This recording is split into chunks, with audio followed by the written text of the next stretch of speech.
What is up, mages? It is I, your wintry neighborhood Winterspell. I welcome you back to another deck profile, this time for Edison. Just move that camera over. We're getting there. I have it on a neck. It's actually an incredibly useful tool that I got for like $5, I think. Yeah, I go for the cheap. Excellent. Our sound is working. So as promised, we are back with my Edison deck profile. For those who are not familiar with Edison, that is the March 2012 Yu-Gi-Oh! Ban list. So it is a retro format. I started playing about, I think, just after Edison. So it's a format that's near and dear to my heart. So this is a Quickdraw Dandywarrior deck. The idea of Quickdraw Dandywarrior was using a combo of Dandelion and Quickdraw Synchron to summon out powerful warrior synchro monsters and go for high-speed synchros. So for those who have not played Edison versus Modern Yu-Gi-Oh! Is kind of all about really fast extended combos. Like, the game of Yu-Gi-Oh! In modern times is very busy. Edison, I don't want to say it was a simpler time, because that makes it sound like, oh, blah, blah, blah, blah, we suck at this. That's what it makes it sound like. That's not true. There was still a lot of high-level play in Edison, which I have definitely seen in my time so far in the Edison tournaments. And it's really cool. There's still a lot of high-level play. There's a lot of really great strategy. It just was not the Yu-Gi-Oh! Of today that many people are used to, with like the massive combos, the high speed. Oftentimes, Edison would end up as draw, pass, draw, pass. It just kind of was. So let's get into this. So I run 3 tokens in this deck. I've got my Gores token. Gores, the Emissary of Darkness, was a heavy staple back in the day, so I did get my hands on a Gores token. And for the use of the Dandelion, I do have a couple of Kribo tokens, as I do not think fluff tokens were ever actually created. So let's start out with the extra deck. First off, first thing in the extra deck, I have Ojama Knight. Now you might be asking, why do I have Ojama Knight in this deck? 1, it's a level 5 beast monster. So this can be summoned off of instant fusion, which we will get to that, and I will tell you the strategies in that. It's also a 0 attack point monster, so it is a target for things like Limit Reverse, which grab back a monster, I believe, with 1,000 or less attack from the graveyard, or Debris Dragon, where it grabs back a monster with 500 attack points or less. So honestly, Ojama Knight, I think, is one of the best instant fusion targets of this format, because there's a lot you can do with it. There's a lot of combos you can come off with it. So next, this deck is pretty much all synchros, because it is a synchro deck. Next, we have Armory Arm. Armory Arm was a fantastic card back in the day. It is a level 4 synchro monster. So you can equip this to a target monster on your field to give it 1,000 attack points, or unequip it. And if the target monster destroys a monster by battle and sends it to the graveyard, notice it says it has to be sent to the graveyard. So this will not work on tokens. This will not work on something that's been banished. It must be sent to the graveyard. So this will inflict damage equal to the destroyed monster's original attack. So that can be a game-ending move right there. At the moment, we do have a couple of Ally of Justice Catasters. We're going to trim that down to 1 Cataster when something else comes in. There's a couple of cards I'm waiting on. I'm going to tell you what they are at the end of the extra deck. So Ally Justice Cataster was the main level 5 synchro that you were making back in the day. So level 5 machine monster. At the start of the damage step, if this card battles a face-up non-dark monster, destroy that monster.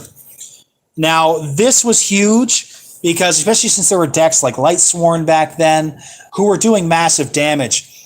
There were cards that were doing heavy sweeps, and Cataster, as long as they were non-dark, and there were a lot of cards that were non-dark and were causing problems, the Cataster could clear them. Like I said, you run at least 1 in the deck. I have 2 at the moment because it was filling space until something else showed up. Next, I use a Junk Warrior. Junk Warrior is the first, I think, fusion or synchro card we see in the series. The level 5 requires Junk Synchron. When this card is synchro summoned, it gains attack points equal to the attack of all level 2 or lower monsters you control. With a lot of synchro decks back in the day, you were summoning a lot of level 2 or lowers, and this could give potentially a massive boost to Junk Warrior. For example, let's say you have your Krebons in the field. That's 1,200 attack points right there, boosting him up to a 35 beater. And Junk Warrior was also great because you would combo off of him using a level 2 or level 3 tuner and go for a level 7 like Black Rose or a level 8 like Red Dragon Archfiend or Stardust Dragon. So I run one of him also because it gives me another warrior target for a quick draw. All decks back in the day, we were running Brionac, Dragon of the Ice Barrier, especially since this card is pre-errata ruling. So the current effect right now is its effect is you can discard any numbers of cards to the graveyard and then target the same number of cards and bounce them back to the hand. You can only use this effect once per turn. So that is the current effect. So if I want to bounce 3 cards, I got to ditch 3 cards right there. However, the original ruling for Brionac was you could do that multiple times. You didn't have to ditch all of them at once. You could say, hey, I'm going to ditch and bounce. Then you know what? I'm going to ditch and bounce. I'm going to ditch and bounce. So Edison does use pre-errata rules. So that is a potentially damaging card. And it's a level 6. Unfortunately, it's not a dragon, so you can't make it using Debris Dragon. But it's still pretty easy to make a level 6. Moving on. One of the most important synchros in the deck is going to be Drill Warrior. So this requires Drill Synchron as its tuner. However, Quickdraw Synchron has the ability that it can stand in for any other Synchron monster. So this is a good 1,200 beater for level 6. Also for the fact that you can have its attack points permanently and have it attack directly. So you could swing for 12 to end the game. But you're thinking, well, its attack points are cut permanently. True. But permanently only is as long as it's on the field. Its second ability is during the main phase, you can discard a card and banish this card. Then it comes back during your next standby phase. Then you can add a monster card from your graveyard to your hand. So this guy works as a monster reincarnation, and banishing him and summoning him back does fix his attack points. So you can be cutting in half to attack directly every turn, and then just banishing him and putting his attack back to 24 in one fell swoop. So Drill Warrior, incredibly important card. Another staple synchro of the day was Goyo Guardian, another level 6. Requires an Earth Tuner and non-tuner monsters. That actually just made me wonder if I even have Earth Tuners in the deck. Now I'm worried. I just realized I may have been making him. Oh, okay. Well, this has just caused me to realize I was making a mistake with Goyo. You kind of need an Earth Tuner to summon him. I don't have an Earth Tuner. So we have been making mistakes at my tournaments, although I have not really summoned him very often. Still possible to make him off of stealing a monster, but I have just noticed that Earth Tuner. I feel horrible now. But still, he was a staple. I may relegate him to the side deck now that I know it's Earth Tuner. But, well, we learned things today, didn't we? Next, we got one of our Signer Dragons, the level 7 Ancient Fairy Dragon. Now, it's a good defense card for Edison with his 3,000 defense. Its attack is nothing truly special at 2,100, but still usable as a beater. However, the real value of this card is I like to keep it in defense mode and then use its ability to blow up field spells.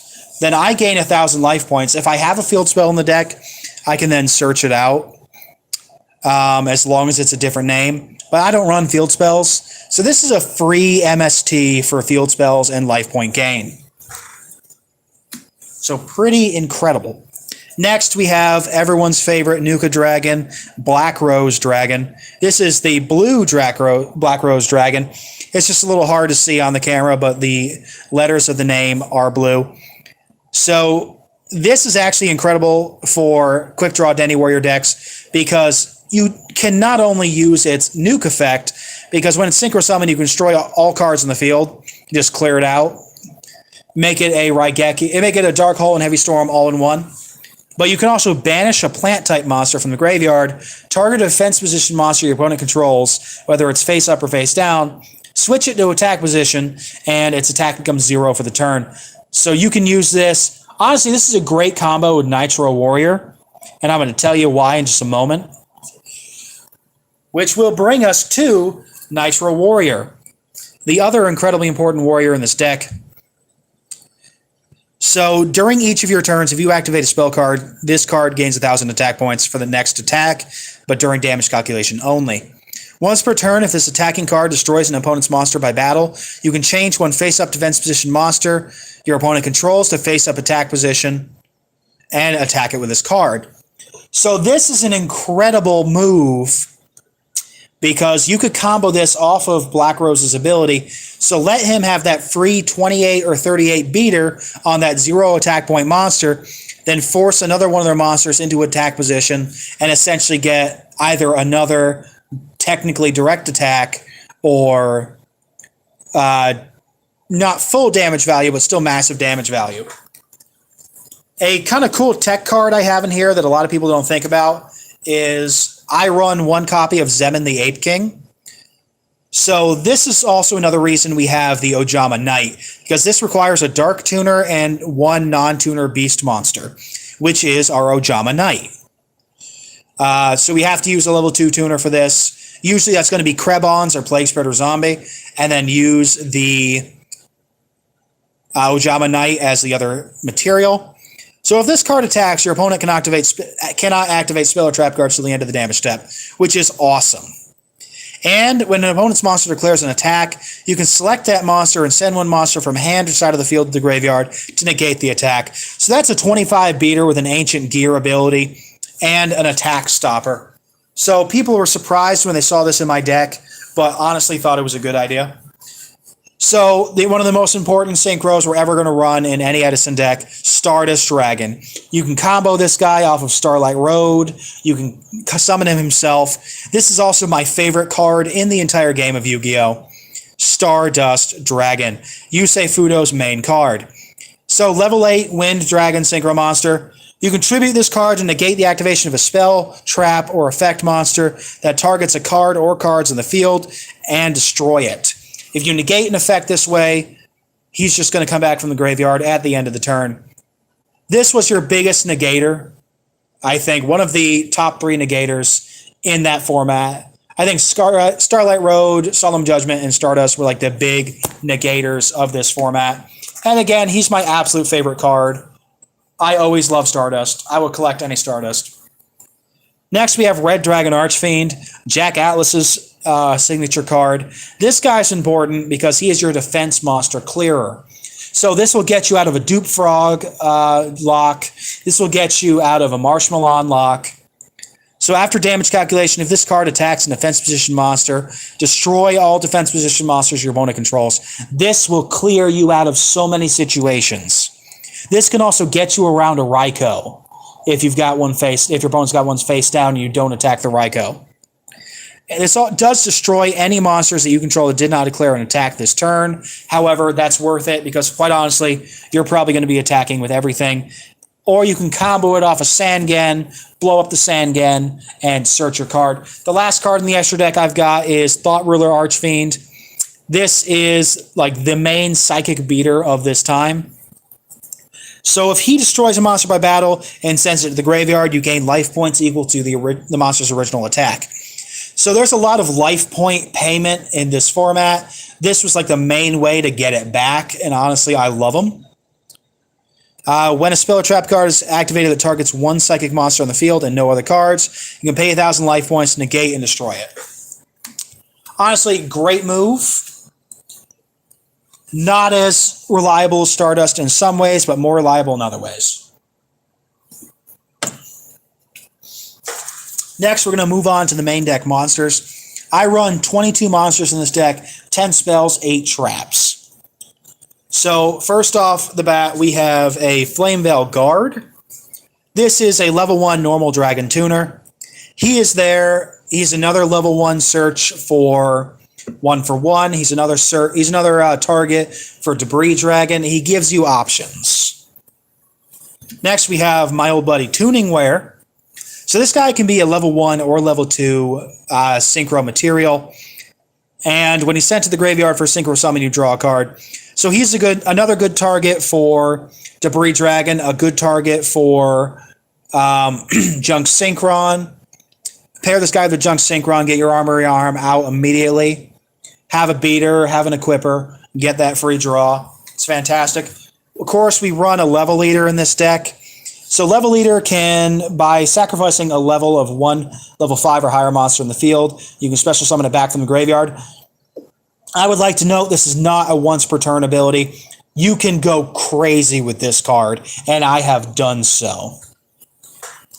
That card's a good way to bring out Junk Warrior using Quickdraw Synchron. It's a good way to give you more options for synchro summons. It's just fantastic to have. So next we have a couple of Krebons in the deck. Krebons is your target for emergency teleport, and it will also get you out Zemin. It can turn a level 6 to a level 8 like no one's business. Plus, it's a 1200 beater if you absolutely need it. And using its ability to pay 800 life points and negate an attack, you can hold the field for at least a little bit with that. And I did that for a couple of turns against Lightsworn, but then the dude had me. Next, we run 1 copy of Plague Spreader Zombie. This is a card that is honestly, I don't want to say it's underrated because a lot of people know its value, but it is a fantastic card.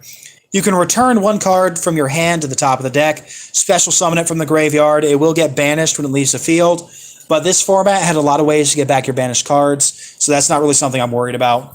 And it gets you a good tuner in a pinch. Next, we're running a couple of Quillbolt Hedgehogs. Quillbolt Hedgehog is one of the coolest things to happen for tuner monsters. So if this guy's in the graveyard and you got a face-up tuner on the field, you can special summon him from the graveyard. He does get banished when he leaves. However, he is there to add an extra 2 levels to your synchro summon in a flash, and he is absolutely fantastic. Next, we got a couple of Dandelion. This card is so important in this deck that it's unbelievable. So Dandelion is a good level 3. When it's sent to the graveyard, it doesn't matter from where. If you send it from the deck, your hand, the field, it does not matter. If it hits the graveyard, you get 2 fluff tokens on your field in defense position. And those are 2 level 1 tokens. They cannot be tributed during the turn they're summoned, but they can technically be tributed. So we run a couple of these for the reason that it's a target for it's a target for Debris Dragon to bring out a level 7 dragon right there. It's a target for Black Rose to banish it, to activate its abilities. It's a plant. Also, you can spam those tokens. Like, you will get so much synchro fodder out of those tokens. It's incredible.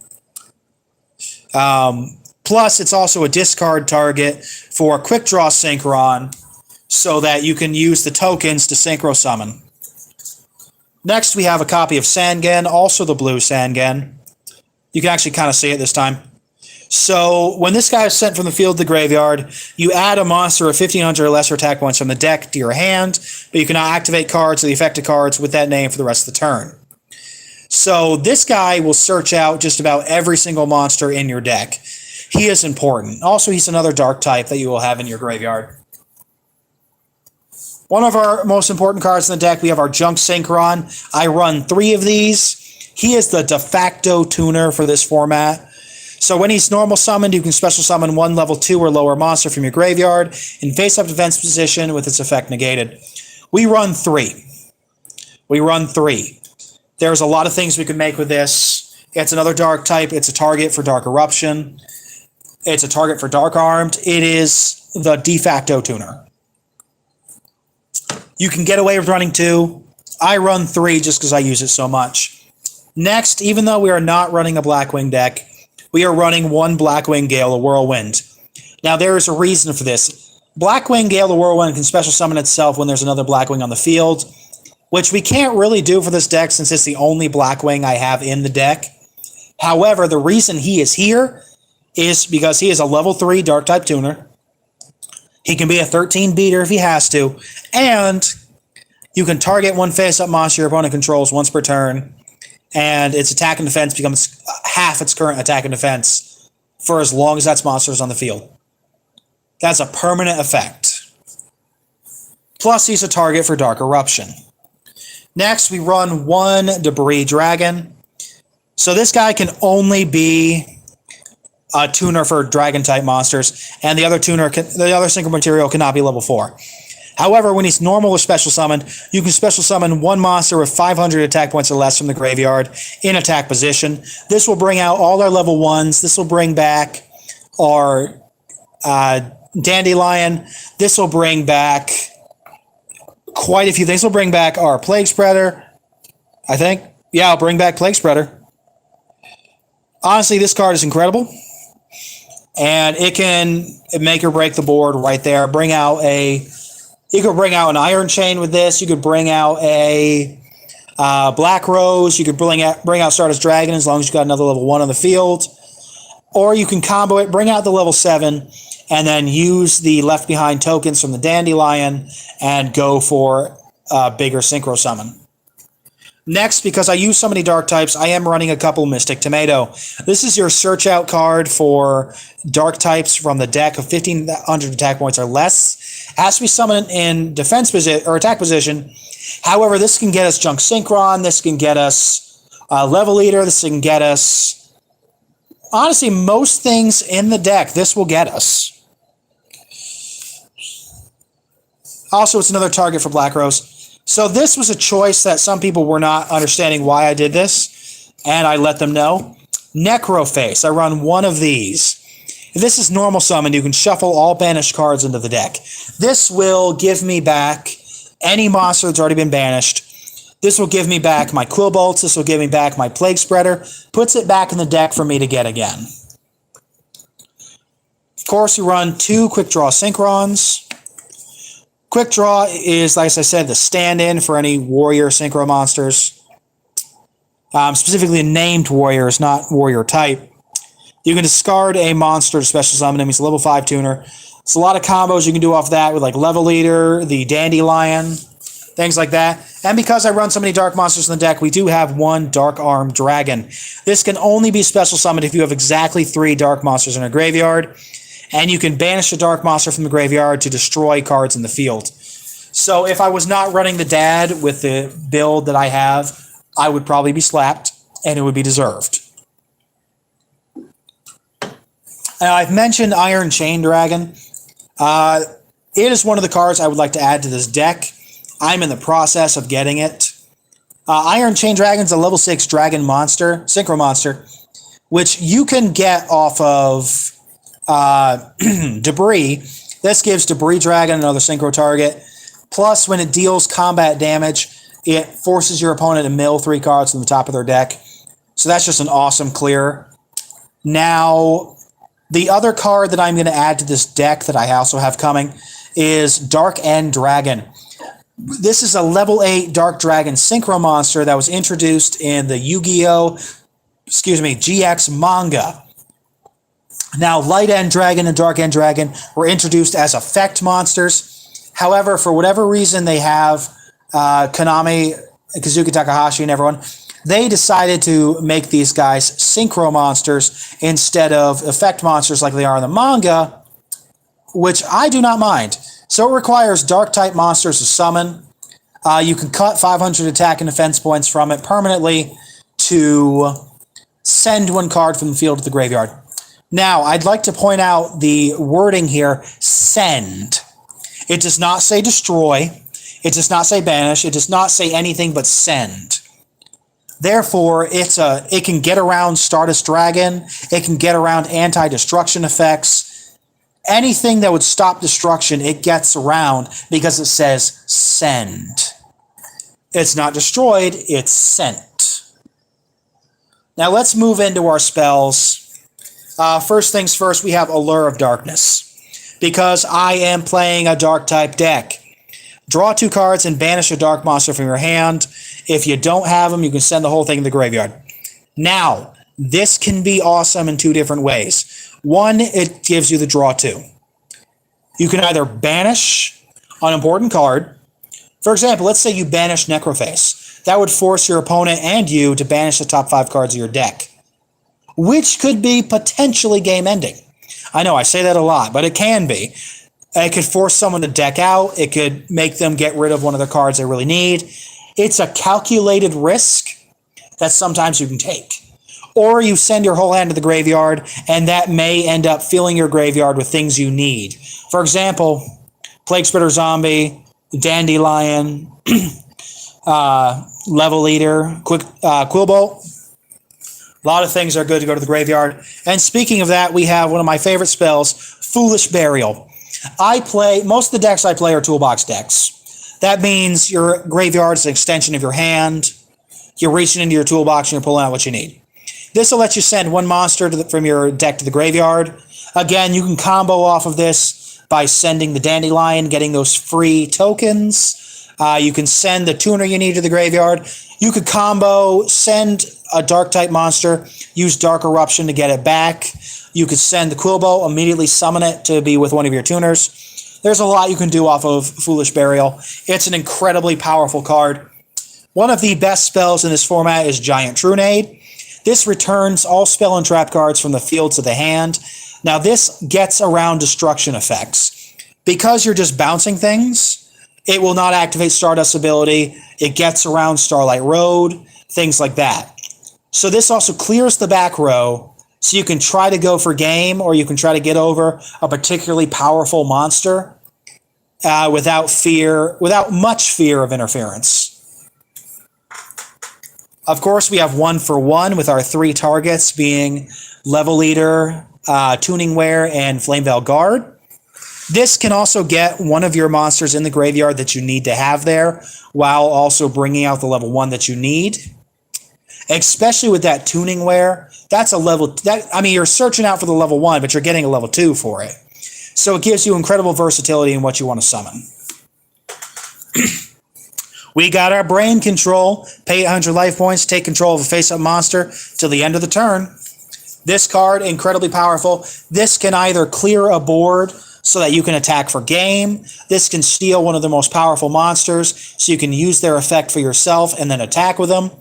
You can use it to make their monsters suicide against each other. There's a lot you can do with Brain Control for the measly cost of 800 life points. We are running 2 Dark Eruptions.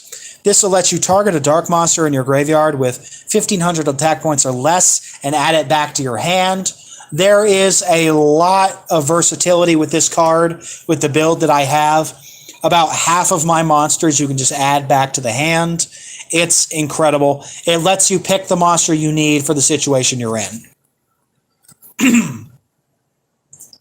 My voice is getting a little hoarse. Since this is an Edison deck, of course, we have Heavy Storm. It destroys all spells and traps on the field. This was an incredibly powerful card, an important card in this format. Again, back row was really good in Edison format, so you had to have a lot of things to clear it, and Heavy Storm did its work. Like I said before, I do run a copy of Instant Fusion. Pay 1,000 life points to special summon a level 5 or lower fusion monster from the extra deck, although it will be destroyed during the end of the turn and cannot be and it cannot attack. Now, it does say that this special summon is treated as a fusion summon, so that does mean the monster is properly summoned, so you'll be able to do stuff with it in the graveyard and get it back and such. The last spell we're running is an Emergency Teleport. The only target in this deck is Krebons, but that is okay. That's the only one we need. Special summon a level 3 or lower Psychic-type monster from a hand or deck, but banish it during the end phase of the turn. Emergency Teleport will get you out of a lot of situations. Moving on to the traps. First up, we got Mirror Force. Of course we have Mirror Force. It was at 1 in this format. When an opponent's monster declares an attack, destroy all attack position monsters your opponent controls. This is a board clear. This gets rid of a lot of problems. It can be stopped by Starlight Road or Stardust Dragon, so you got to be careful about when you use it. Next, we have our biggest negator in the format, Solemn Judgment. It's a counter trap, so the spell speed is the highest, so the only thing that can counter this is another counter trap. When a monster would be summoned or a spell and trap card is activated, pretty much this is an Omni negate for half your life points. It's a hefty cost, but this can stop anything. So it's worth running the 1. Next, we have a couple of bottomless trap holes. This is only good for monsters that are 1,500 attack points or more, but it will banish the monster and destroy it. Now, it also says monsters. So if they summon more than 1 at a time, this will hit them. I do run 1 copy of Ceasefire because this can be an incredible card. So it flips all face down defense position monsters face up. Flip effects are not activated. So like if we got a Raikou or Maneater Bug in the field, you're safe. Inflict 500 damage for each face up effect monster in the field. So let's talk this out here. 5 monster zone positions on each side of the field, that makes 10. So if both sides of the field are filled up, this is a minimum of 500 damage and a maximum, let's see, of 5,000 damage over half their life points. Let's say they've also just used a Solemn Judgment. This can finish them off in 1 fell swoop. Although you got to be careful they don't have a Prime Material Dragon. We also run a compulsory evacuation device. This card is honestly slept on, and it doesn't need to be slept on because it is absolutely incredible, especially in this format. It bounces a monster back to the hand from the field. So if you target a extra deck monster, this will bounce it back to the extra deck. This can get rid of so many things, and it's not a destruction effect, so destruction stopping abilities will not stop it. So a lot of versatility there. I say most Edison decks should run at least 1. We, of course, have our D-Prison. Now, this is a trap card that removes from play the attacking monster that it is being used on. Notice, again, it does not say destroy. So you cannot get around it with Stardust Dragon. This removes Stardust Dragon. This gets around Starlight Road. I only have 1 copy, unfortunately. I would run 2 at least if I could. And last but not least in the deck, we have Magic Cylinder, one of my favorite trap cards from the all-time of Yu-Gi-Oh! So this will, when a monster attacks you, this will essentially force them to do a direct attack on your opponent. It's fantastic. I actually won a game of this card. I had someone down to 200 life points. They attacked me directly with a Raikou, which, by the way, has 200 attack points. And I got the win with the Magic Cylinder. Love the Magic Cylinder. Absolutely incredible. A lot of fun stuff we can do. Next, we're going to move on to the side deck. Now, side deck is incredibly important. Yu-Gi-Oh! All tournaments are a match system. So that's best 2 out of 3. Your side deck is a deck of 15 cards that you can switch in and out of your deck in between match games. So oftentimes people will play game 1, they'll see how the game goes, and then they'll side in and out depending on how that went. So your side deck is supposed to be the answer to any situation that you run into and be able to modify your deck to be in different situations beyond the original core idea of the deck. So starting out, we have another Level Eater, and we have another Tuning Wear, and another Debris Dragon. Because I don't want to run 2 in the deck, but I want to have the option if necessary. Although that second Level Eater might be coming out when I get my Iron Chain Dragon. 2 really big cards in this format to have in your side or main deck. One being Gorus, the Emissary of Darkness. This guy's a fantastic 27 beater. So when you take damage from a card in your opponent's possession, you can special summon this card from your hand as long as you have no other cards on the field. If you take battle damage, you get a Gorus token. or Emissary of Darkness token with attack points equal to the damage you took. If you take effect damage, you inflict that damage back to your opponent. So either way, you're hitting hard. The next one is Tragodia. This came out as the boss monster of the Yu-Gi-Oh! GX manga. If you have not read the manga, I suggest it. Honestly, I liked it better in the show. I thought the characters were better fleshed out, felt a little more alive. Jaden was less annoying.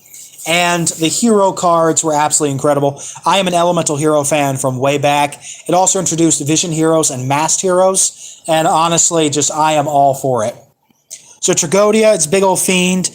When you take battle damage, you can special summon this card from your hand. He gains 600 attack points for each card in your hand, 600 defense points. Once per turn, you can send a monster from your hand to the graveyard, and you can permanently brain control a monster of the same level from your opponent's field. And once per turn, you can make this card's level become level monster in the graveyard. So that's very versatile for synchro summoning. So next, we got some synchros to talk about in the extra deck. One, Turbo Warrior. So Turbo Warrior is there because he's the anti-synchro monster. So he stays in the side deck unless I know I'm playing against a heavy synchro deck like mine.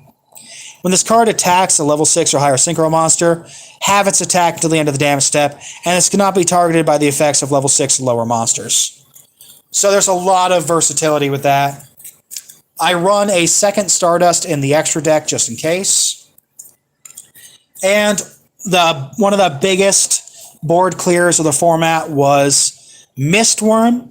It's a level 9 Thunder-type Synchro monster, 2,500 attack points, 1,500 defense points. If this card is Synchro Summoned, target up to 3 cards your opponent controls and bounce them to the hand. He does require 2+ non-tuner monsters, though, so you're going to have to find a way to make 9. He was a poor man's Trishula even back in the day, and because Trishula did not come out until the next format, I believe, so he became the poor man's Trishula, but he was the original Trishula, technically.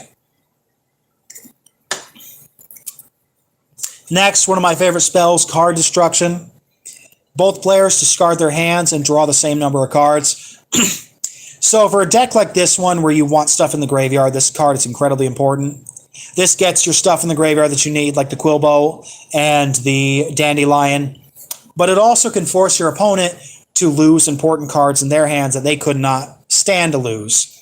Your opponent's holding a couple of Caiuses in his hand. Boom, Card Destruction. It can either be an incredible move or a bad one, because they might be playing a toolbox deck as well. Next, we have Dark World Lightning. I run one of these in the deck. You can discard a card to target one set card in the field and destroy it. Again, this helps fill up your graveyard. This can get over a Raikou. This can get over back row. It's incredible to have at least one. Gold Sarcophagus, another big card for this format. Just banish a card from your deck face up. During your second standby phase, add it to your hand. We got Pot of Avarice. Shuffling 5 monsters back into your deck, drawing 2 cards. Self-explanatory why that's good. We got Mind Control. It is like Brain Control, but a little less powerful. It targets a monster your opponent controls. This is good because it doesn't say face up. However, that monster cannot attack or be tributed. You get a lot more freedom with Brain Control. Of course, we have a Mystical Space Typhoon in the side deck. Target a spell trap card in the field, destroy it. Amazing card, you're going to need to have it. And we have a second Compulse here on the side deck, because you never know when you're going to need that. So all in all, this is a powerful deck. It's good now that I noticed that the Goyo needs an Earth Tuner. I did not notice that before. But he's still going in the side deck because I have Mind Control and Brain Control, and I can easily take an Earth-type tuner from them. I love the deck. I think it's a very good deck. I went 2-2 the first tournament. I did lose every round on Saturday, but sometimes it just happens that way.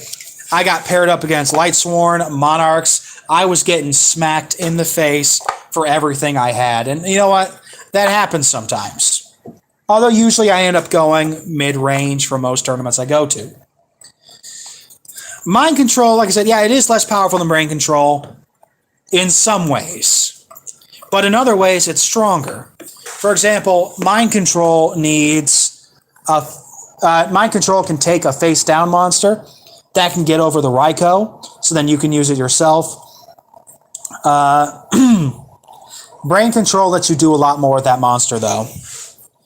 Although what I do love is a mind control red dragon, not red dragon, red eyes darkness metal dragon combo. Mind control the Stardust, banish the Stardust to get over it to summon your red eyes. Fantastic move that a lot of people don't think about. Well, they probably do think about it actually. All in all, I love the deck. Synchros have always been my big thing. My first ever deck was a Duelist Toolbox structure deck with Junk Destroyer. So, Synchro Monsters are something I understand. Synchro Monsters are something I love. And again, one of my modern decks is Shiranui, which is a Synchro deck. It's a Synchro Toolbox deck. So I really never stopped playing that kind of deck, and I'm really never going to stop playing that kind of deck. That is my playstyle. I love having options. This deck just does give me options. Again, it's a bit of a learning curve because it's so different from modern Yu-Gi-Oh!, which is what I have been playing for years as it's evolved and gone through different changes. But I am really enjoying Edison. I really want to make more decks for it that I get to show off. I have been enjoying this so much. And I will continue to enjoy it. I have many ideas for Edison decks I want to do. I'm still working on a Edison Hero deck because heroes are awesome. It's an Elemental Hero, Evil Hero combo deck. Although, quite honestly, Elemental Hero Absolute Zero and Elemental Hero Gaia are expensive. This is also the reason I do not have a Magical Android in this deck, although I really need a Magical Android in this deck. I really need that Magical Android, but I'm not willing to spend the $10, $11, $14, $20 to get it because I need food more than cards. And again, people have not really kind of gone big on the donations, which is fine. It just did not work. So we're still hoping. I might make a new Cash App just to try to get that going again. This again did not really get... I'm not big enough to really get donations yet. But we're trying, because that would get us different cards to show off and different games to show off. But really loving Edison. I'm excited to see how this goes. Also because I enjoy the more give and take and back and forth that it has that I have not been experiencing in modern Yu-Gi-Oh! Because that's been a problem for me. I really enjoy that exchange, that give and take, and I haven't been feeling it. So, you know what? It's good. It's really good. And as I make more decks, I'll try to show them off. I'm quite sure there are other decks I could show off. I still have some old Buddy Fight decks. I still have some old Vanguard decks and some newer ones. I've got some cool stuff to show off. As I try to also think of new things to do, new things to show off. I'll keep putting out games. I did just find Dragon's Dogma Dark Arisen for $5. And thank you, Kiva. I am going to keep doing what I'm doing because this is a passion of mine. Actually having my own channel, getting my name out there. I really want to do well. I really want to succeed.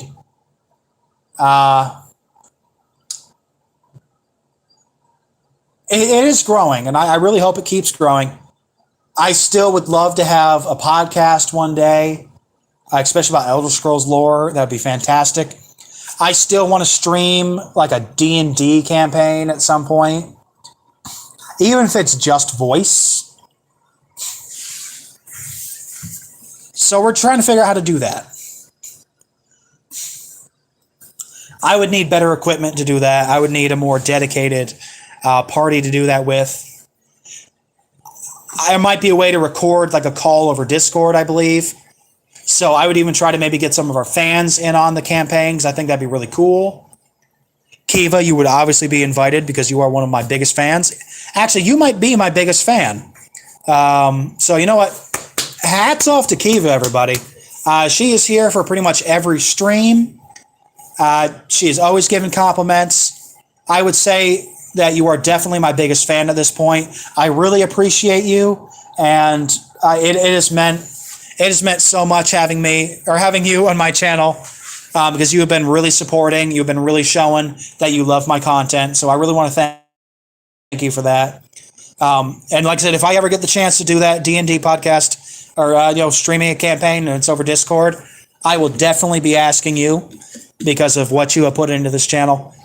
We're also still working on getting other people in on more of my videos.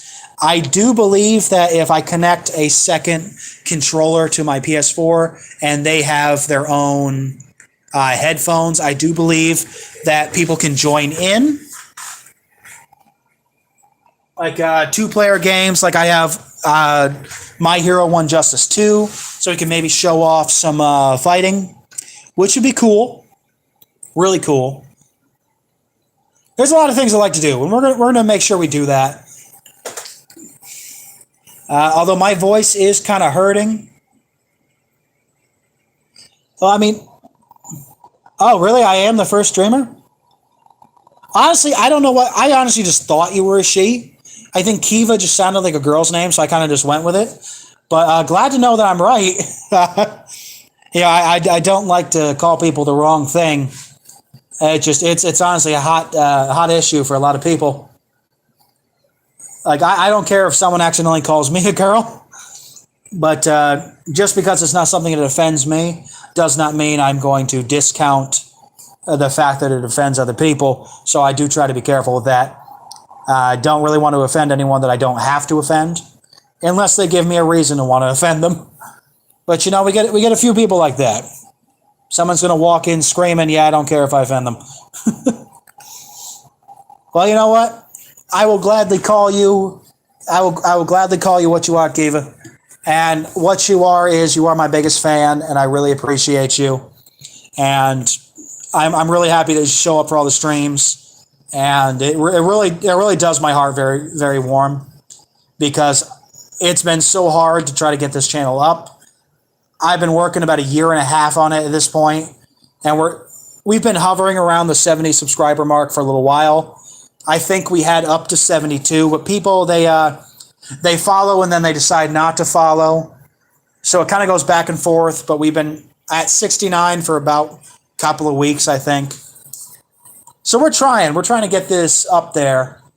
Not going as well as it could, but it's not going as bad as it could either. So we're just going to keep doing our best. We're going to keep trying to grow this channel. As of now, though, we are at the end of the video. I do need to rest my voice for Dungeons & Dragons tonight, because I definitely feel the pain. And yeah, Kiva, you know what? I will go ahead. I will make a Discord. I will go ahead and I'll make a Discord for this. You know what? Let's do that right now. I'm going to do that right now, since I have Discord on the laptop I have open. Because for this kind of video, I do keep my laptop open so that I can, excuse me, so that I can read the comments. All right, let's create my own server. Gaming server.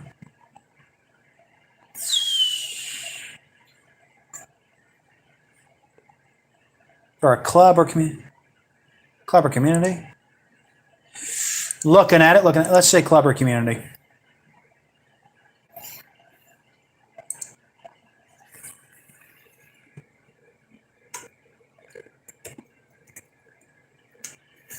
Winterspell streaming server.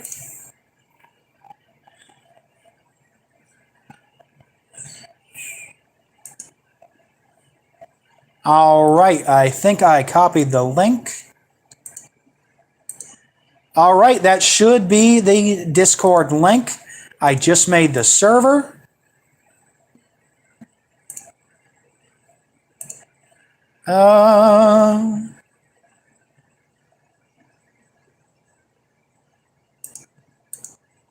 as I try to change it up.